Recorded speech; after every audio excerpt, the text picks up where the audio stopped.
Say khô lê ha khô lâu mi chan thì nang lei ba kan ngày mi ni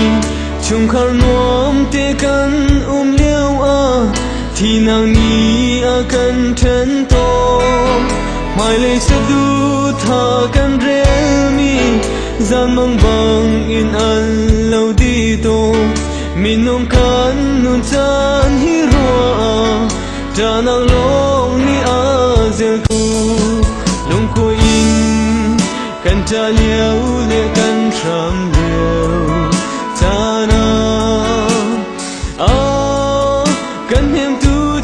Giêsu lo chi ngày trên na kan ton liao zong Giêsu ni chun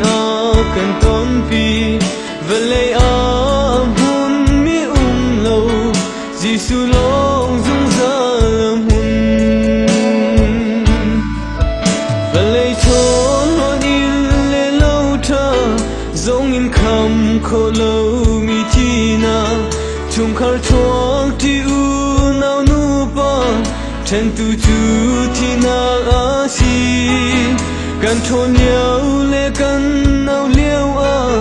thi khâu ding in kan i ruan lo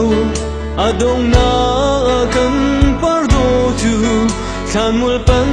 in an diam to lung ko in kan ta liao le kan sham liao ta na kan hem tu Giêsu lo si ngày trên na kan ton liao zong Giêsu ni chun kan ton pi velei hun mi lo Giêsu long dung ra lam hun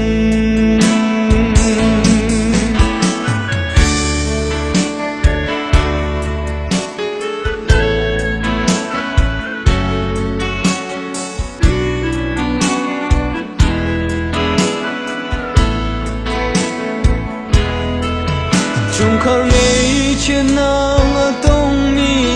lung ko in an ta na o ni mi kiếp thiên lâu min mây băng in ta na mi khi ni a zen và lấy hi nông na lâu ta na lệ ngày trên na a si và lấy can nun hi rua ti mim tao ban tum men kan si lung ko in kan ta liao le kan sham liao ta na kan hem tu Giêsu lo si ngày trên na kan ton liao zong Giêsu ni chun kan ton pi velei hun mi lo Giêsu long dung ra lam hun hi lei chung kan na ram hi chi kha kan khol ton na a si ni kha chun kan kal tak chiao lai velei kan hun lai lo ni hi na i than ma tu si và na kan i tong than te lai dung zal mun mi suy khoa do kan ta rem che in au lung ko in kan ta liao le kan sham liao ta na kan hem tu Giêsu lo si ngày trên na kan ton liao zong Giêsu ni chun kan ton pi velei